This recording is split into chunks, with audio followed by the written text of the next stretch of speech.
पहली बात तो हार की समीक्षा होगी कि भाई कहाँ पे कमी रह गई, क्या क्या पॉइंटों पे हमें काम करना चाहिए था, किन मुद्दों को हमें लेकर चलना चाहिए था, कौन से मुद्दे हमने उठाए जो लोगों के इमोशन को कहीं ना कहीं हट करते हुए नजर आए। आपने देखा पीएम मोदी ने या तमाम और लोगों ने जिस तरह के मुद्दे झारखंड में उठाए, चाहे वो घुसपैठ का मुद्दा हो, चाहे बेटी उठाने का मुद्दा हो, इस तरह की बातें करते हुए नजर आए, वो बीजेपी के ऊपर भारी पड़ता हुआ दिखाई पड़ा। और हो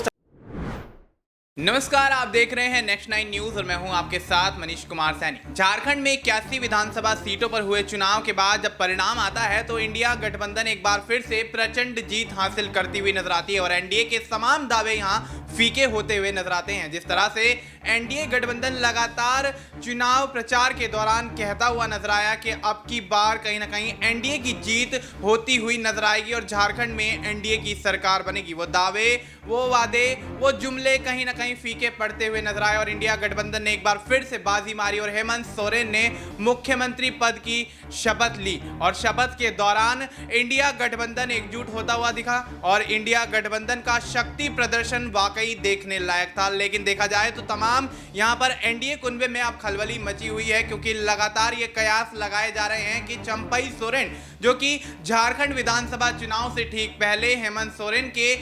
जेल से जमानत मिलने के बाद सीएम पद पर दोबारा आसीन होते हुए नजर आए। चंपई ने कुर्सी छोड़ी तो कहीं ना कहीं खटपट की ये खबरें यहां पर सामने आती रहीं। लगातार ये चीजें निकलकर सामने आती रहीं कि चंपई सोरेन अब बगावत कर सकते हैं और भारतीय जनता पार्टी के तमाम नेताओं से मुलाकात करते हुए नजर आए। चंपई सोरेन उस दौरान स्थिति को साफ करते हुए नजर भी नहीं आ रहे थे तो तमाम असमंजस की स्थिति यहां बनती हुई नजर आई। लेकिन अचानक चंपई ने भारतीय जनता पार्टी का दामन थामा, झारखंड विधानसभा चुनाव की तैयारियां शुरू हुई और सरायकेला से भारतीय जनता पार्टी ने चंपई सोरेन को अपना उम्मीदवार घोषित कर दिया। और जब चुनावी अखाड़े में चंपई सोरेन उतरते हैं तो भारतीय जनता पार्टी और एनडीए के तमाम सहयोगी दल उस हिसाब से मेहनत करते हुए नजर नहीं आते जिस हिसाब से इंडिया गठबंधन एकजुट होकर प्रचार प्रसार और ताबड़तोड़ रैलियां करता हुआ नजर आया। कहीं ना कहीं एनडीए गठबंधन से हुई चूक का परिणाम यहां सामने आया और चंपई सोरेन सरायकेला से तो जीत गए, लेकिन झारखंड के अंदर एनडीए की स्थिति काफी ज्यादा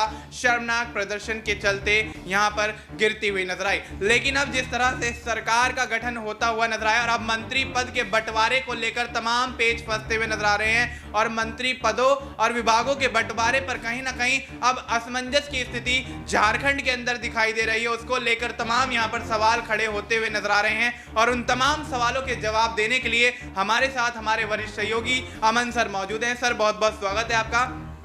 सर, किस तरह से देखते हैं झारखंड की पूरी राजनीति को, क्योंकि देखा जाए तो लगभग 2 से ढाई महीने में पूरा सिनेरियो ही यहाँ चेंज हो गया। जिस तरह से एनडीए गठबंधन लगातार जीत के दावे कर रहा था, वहीं जब चुनावी परिणाम आते हैं तो लगभग 56 सीटों पर इंडिया गठबंधन एक प्रचंड जीत हासिल करता है और बहुमत से सरकार बनाता हुआ नजर आता है। क्या लगता है चंपई सोरेन एक बार फिर से जो भारतीय जनता पार्टी में उनकी तवज्जो है वो कम होती हुई जिस तरह से दिखाई दे रही है तो जेएमएम की तरफ रुख करते हुए दिखाई देंगे? क्या इससे भारतीय जनता पार्टी और एनडीए गठबंधन के तमाम कुनबे को यहां पर झटका लगता हुआ नजर आएगा? क्या कहना चाहेंगे? देखिए, बिल्कुल जाहिर बात है कि जिस तरह की हमने हालात झारखंड के अंदर देखे, क्योंकि यहाँ पर ऐसा लग रहा था कि चंपई सोरेन के बीजेपी में शामिल होने के बाद बीजेपी जो है यहाँ पर बहुत बड़ी जीत दर्ज कर सकती है। जो आदिवासी वोट है वो पूरी तरीके से बीजेपी की तरफ शिफ्ट हो जाएगा। लेकिन देखिए, परिणाम जब निकलकर सामने आते हैं तो पता चलता है कि जिसको इतनी हवा में उड़ाया जा रहा था, जिसके बारे में इतनी बातें हो रही थी, वो सिर्फ हवा ही, उनके अंदर कोई दम बाकी नहीं था। ऐसा लगा नहीं कि राजनीतिक तौर पर कोई बहुत बड़ा बदलाव यहाँ पर देखने को मिला, बल्कि उल्टा बीजेपी को कहीं ना कहीं इसका खामियाजा भुगतना पड़ा कि बीजेपी जो सत्ता में आने का ख्वाब बुन रही थी वो अपने कह सकते हैं कि जो सीटें थी उससे भी 4-5 सीटें कम पे आती हुई नजर आई, यानी कि 20-21 सीटों पर बीजेपी सिमट गई और यहाँ पर जेएमएम 4-5 सीटें आगे बढ़ गई। तो ये कहा जा सकता है कि चंपई सोरेन ने कहीं ना कहीं जहाँ जेएमएम को फायदा पहुंचाया तो वहीं बीजेपी को नुकसान पहुंचाया और ये अब बीजेपी को समझ में आ रहा होगा कि जिस तरह से उन्होंने आनन फानन में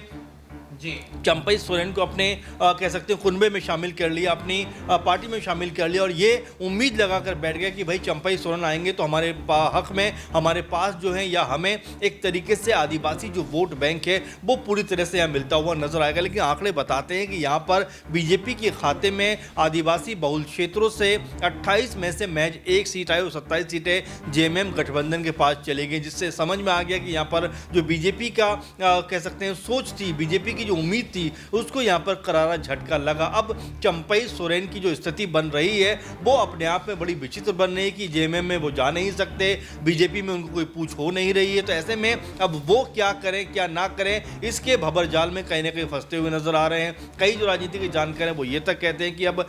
जो चंपई सोरेन है उनको हेमंत सोरेन से मिलना चाहिए, बातचीत करना चाहिए, जो अब राज्य के मुख्यमंत्री भी बन गए चौथी बार, उनसे मिलकर कहीं ना कहीं एक बार फिर पार्टी के अंदर अपनी वापसी की जो राह है वो बनानी चाहिए।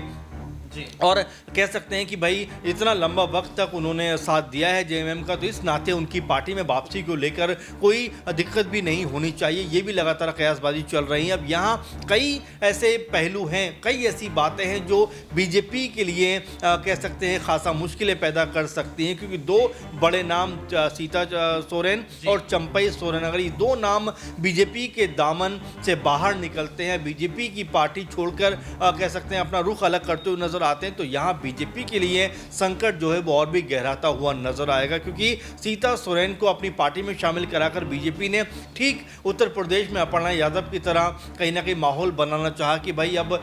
विपक्षी कुनबे के लोग भी हमारी पार्टी में शामिल हो रहे हैं, और न सिर्फ पार्टी में शामिल हो रहे हैं बल्कि चुनाव भी लड़ रहे हैं, और कहीं ना कहीं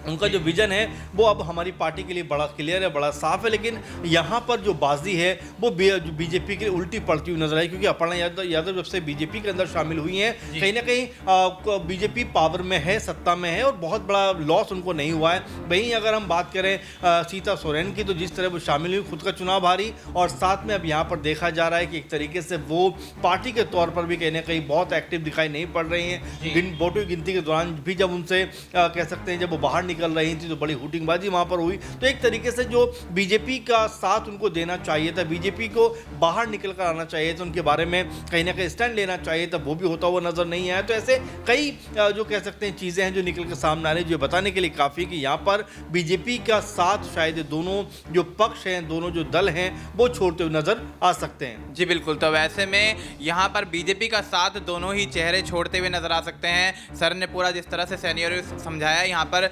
देखा जाए तो भारतीय जनता पार्टी के अंदर जाने के बाद सीता सोरेन और चंपई सोरेन की स्थिति कुछ ज़्यादा बेहतर नहीं है, लेकिन एक मोहरे के तौर पर जिस तरह से इस्तेमाल किया गया वो मोहरा कहीं ना कहीं काम नहीं किया। और ऐसे में भारतीय जनता पार्टी को, या यूं कहें कि एनडीए के तमाम सहयोगियों को यहाँ एक बड़ा झटका झारखंड की राजनीति में विधानसभा चुनाव में लगता हुआ दिखाई दिया। लेकिन सर यहाँ पर देखा जाए तो सीता सोरेन अपने विधानसभा क्षेत्र से हारती हैं, इरफान जो अंसारी हैं वो यहाँ पर बड़ी जीत दर्ज करते हुए नजर आते हैं। तो यहाँ पर अब देखा जाए तो एक तरफ तो जहां सीता सोरेन की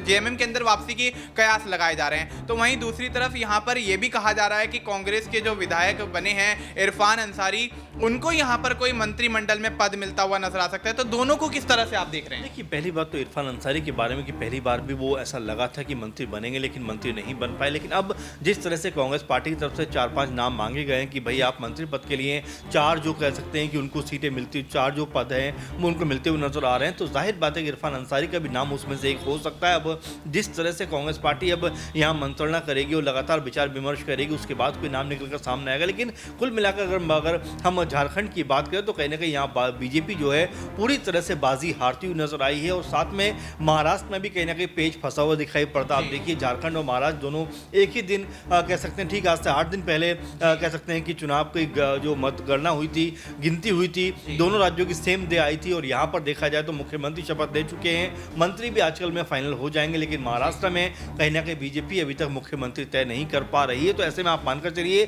कि बीजेपी के लिए स्थिति कोई बहुत बेहतर नहीं है, और यहाँ पर कहीं ना कहीं नाजुक दौर से गुजरती हुई नजर आ रही बीजेपी। और कह सकते हैं अगर चंपई और सीता सोरेन अगर दोनों पार्टी छोड़ देते हैं तो ये और भी खराब स्थिति बीजेपी के लिए हो सकती है। वहीं कांग्रेस पार्टी की बात करें तो कई बड़े चेहरे उनके साथ हैं, दीपिका एक बड़ा चेहरा और दीपिका पांडे उनके साथ में मौजूद हैं, इरफान अंसारी हैं, और भी तमाम ऐसे चेहरे हैं। राजेश ठाकुर जो अध्यक्ष भी थे कांग्रेस पार्टी के,